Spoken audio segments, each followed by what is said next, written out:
Woo! Hello again, Maize and Blue fans. So, as always, like, share, subscribe.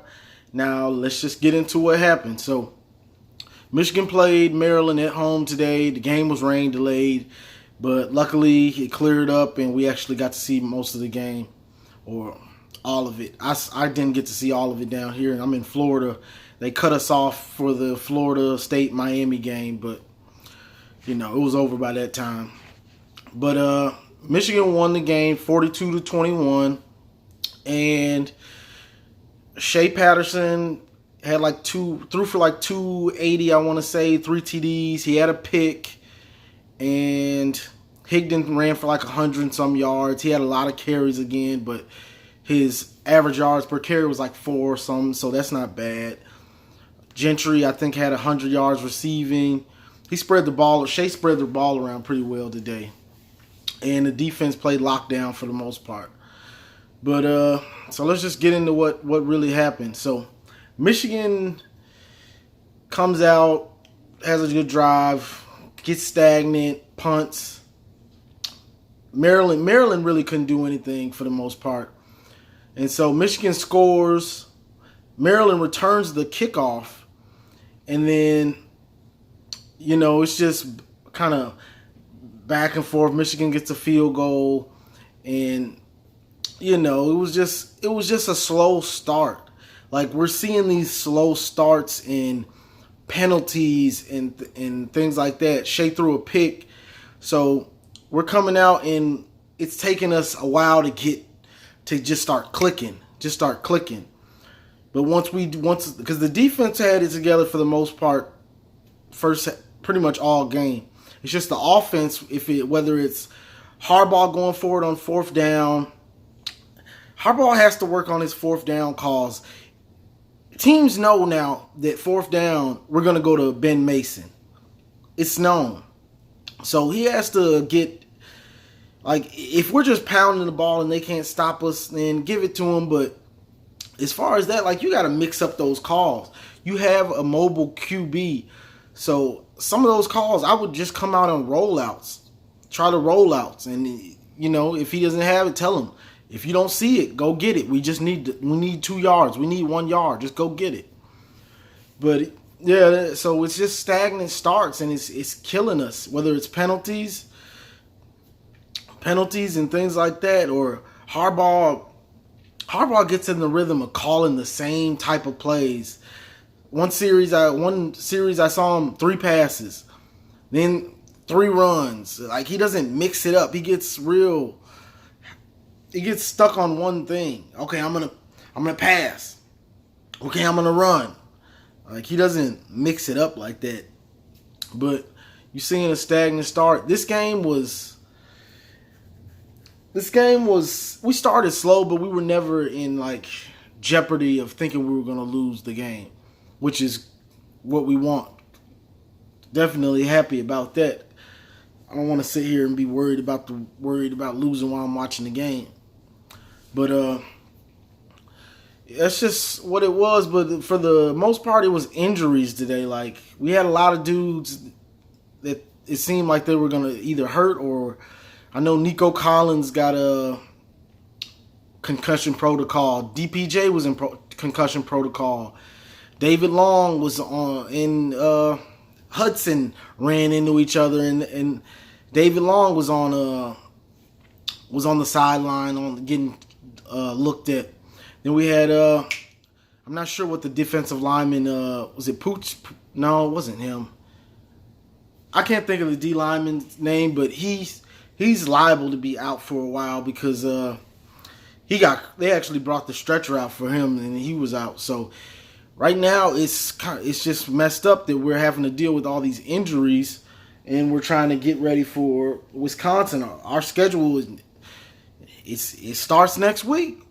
Wisconsin, then we got MSU, then I think it's Penn State. So next week is the week. So it's crucial because we already got Chris Evans out. He warmed up, but he didn't play. He didn't even dress, but I guess he warmed up. But he didn't dress for the game. I guess he warmed up and went and changed and said he's not going. Rashawn Gary was out. Hopefully he's back next week because we need him. And with Rashawn Gary, am I the only one that feels like he's underperformed like almost his whole time at Michigan, except for when he was like on the bench and he wasn't starting? Like, I saw his stats. He's got like 20-something tackles, 2 sacks, like 4 tackles for loss. I mean, to be a top, they're saying he's projected to be a top 3 pick. But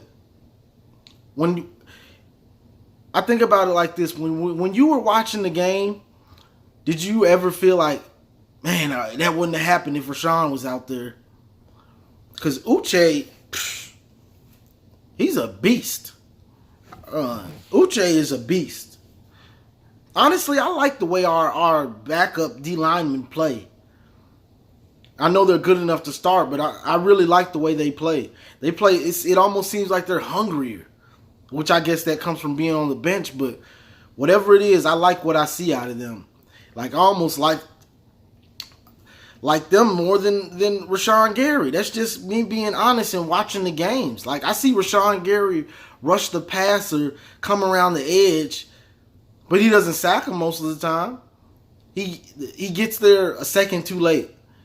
Or he takes too wide of an angle and the quarterback steps up. Like wide receiver screens and stuff, I see him blow some of that stuff up. But I really don't see him just dominating like that's the top 3 pick in the draft. Like, I don't see it. Maybe it's just me. Let me know in the comments what y'all think about Rashawn Gary as a whole. Not even just this year, but as a whole, his career at Michigan. But for the most part, that was just a good game. Now, one thing that I want to say, why do the refs hate us? It's unbelievable to me, and I've noticed this from almost since Harbaugh's been at Michigan.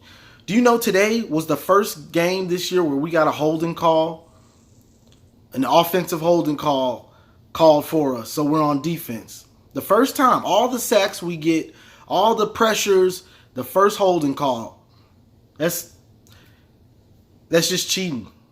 There's nothing else to say. It's not, oh, they didn't see it, or this is college. That's just cheating. You're trying not to call that. Because every game, you're going to see at least 1 to 2, 3 holdings on a team with a defensive line that blitzes and everything like we do. Our schemes, it's just what it is. So we get BS penalty called, I want to say Shea throws it like a 50, 40-yard touchdown to DPJ. Just a beautiful pass over the shoulder. DPJ catches it. Just beautiful. They call it back on True Wilson saying he held. He missed the dude totally and lightly grazed his jersey.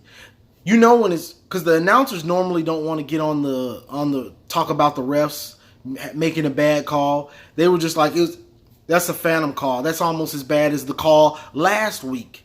Last week, Higdon got tackled, so how does he hold? But I've been thinking this for a while, and I mean, most of us know it, but the refs are cheating us. Like, the refs are against us, and it's bullshit. Like, honestly, the refs are against us, and it's ridiculous when you see plays like that. And you can even go back to the 2016 game. Like 2 or 3 of those refs against OSU, they were Ohio State. They were from Ohio. I know one of them was at least an Ohio State fan. And if you go back and watch that game, you see crazy penalties on Michigan on pass interferences and holdings, and OSU players holding our receivers, no calls. You got the spot. It's just ridiculous. But it's been like this. Even when we play bad teams, then we're not getting the easy calls. And now we're getting phantom calls against us to try to make games closer. Because they make that call when it's what? 17. They can make that call when it's 17-7. That touchdown would have made it 24-7. So Michigan ends up getting a field goal. And so the game becomes 7-20. Now you have to think about this. You have to think about it. Oh, you still scored. No. You got to think ahead. Now, 24-7 is a big difference than 20-7. 20-7, you might get a pick six and then get a good drive. You're up 21-7. Just like that. So I've noticed that. And then last week, when they made that call, the game was still in the balance. When Michigan was still trying to get their stuff going, then they come with that. These refs are trying to make us lose these games. Are you noticing they're calling these plays at crucial in crucial game swing situations? So like the game can go either way. Like Maryland, after that, the drive, we blew them out. So it is what it is. But you have to notice when they're doing these calls. Like they actually made Maryland have a chance longer than they should have when it's 7-24 or 7-20. 7-20, 2 scores and you're winning in the game. 2 touchdowns. So there's a big difference. And if I'm Harbaugh, I don't know if you have to talk to the AD or whatever. I'd send film of all these bad plays to the Big Ten commissioner, whoever I have to do. Because if they do that stuff against one of these big teams that we have to play, Wisconsin, Penn State, OSU, Michigan State, if they do those calls in one of those games, we're going to lose one of those games because of those garbage calls. And it's ridiculous. It's ridiculous. No, I've watched a lot of college football, and I've never seen the refs just try to cheat one team like that, like constantly not giving them their holding calls, calling these calls now that they keep calling when we score a touchdown or get a big game when the game is in the balance. It's ridiculous. Like they're obvious phantom calls. Like you can't even defend it. It's such a bad call. That shouldn't happen every week. The last 2 weeks it's happened. I guess they're getting us ready for the Big Ten, for our big games, because they're going to do it then. Hopefully they don't, but they haven't given us any reason to believe they won't do it, because it's been like this since Harbaugh came. And honestly, at this point, it's not going to hurt to call them out, because they're just calling anything now.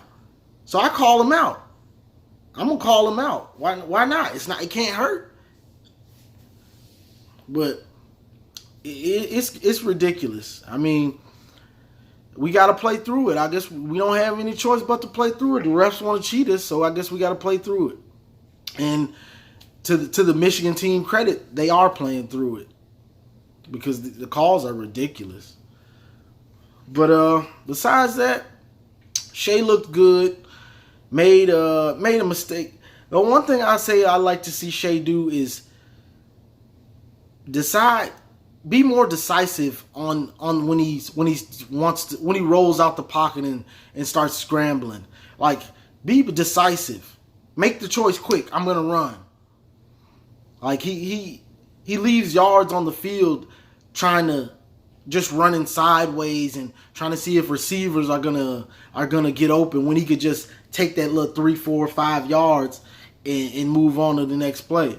Like, take what you can get, and because when you play better teams, you're going to just have to get those yards and stop trying to, let me sit back and try to make up. No, just get the yards, move on. Don't try to keep trying to get a touchdown on every play when it's the scramble drill. So besides that though, Shea looked good. Like, he looked good. Made some great throws. Made some great escapes out of the pocket. He looked good. I liked Ronnie Bell got a score. He needs to get playing time. Like, they're young, and if dude can make plays, put him in. If he's making the plays in practice, which y'all say he's making them, he can make them in the game. Every time else we hear practice, if these dudes are making plays in practice, put them in the game. But I'm glad he got his score. Looked good. Made a big play. It was nice. But yeah, The defense looked good without Rashawn, which, I mean, we expect. It's just, the penalties. They have to stop the penalties, and we started off the game with some penalties. Devin Bush got a roughing the passer. So they got to work on that, because starting off slow on offense and then getting penalties on defense. Now, Maryland couldn't move the ball through the air at all. But that's not what they want to do anyway. They want to run the ball. These teams like Wisconsin wants to run the ball, but they can throw it. Like, they're going to try to establish a run. They can throw it. So it's going to be crucial that we don't get these penalties, because you're going to be playing a team they're going to have just as much talent, and they're going to have probably just as good coaching. So it's going to be, you got to play sound football and not make the mistakes, because that will get you beat. It's bad enough we're going to have the refs call two to three phantom calls on us anyway. So we're playing the refs now. Honestly, that's just being real. We're playing the refs.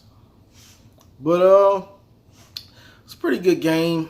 I mean, Harbaugh, we have the plays.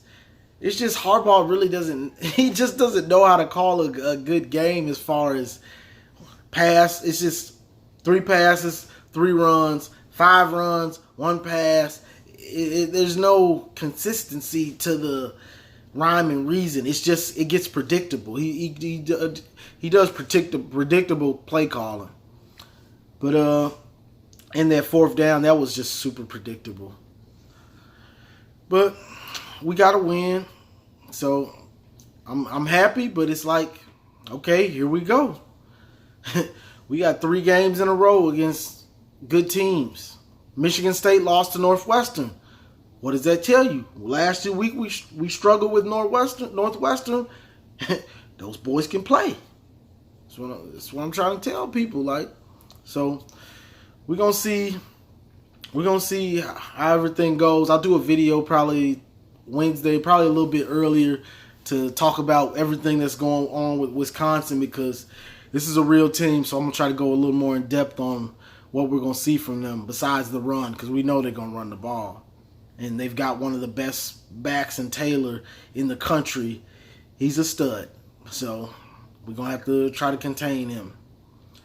But as always, like, share, subscribe. Share the content. And go Blue.